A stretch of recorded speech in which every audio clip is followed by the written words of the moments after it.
Ganda na panahon guys. Isang linggo daw to ganito. Sulitin na yung mga ginagawa ngayon. Yung mga magkakataon na to na magandang panahon. Sunod linggo puro ulan na naman.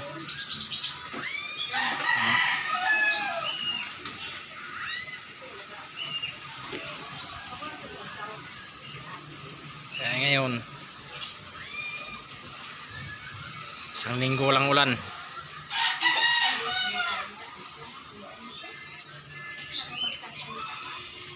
Pusa ng kapitbahay namin guys, oh.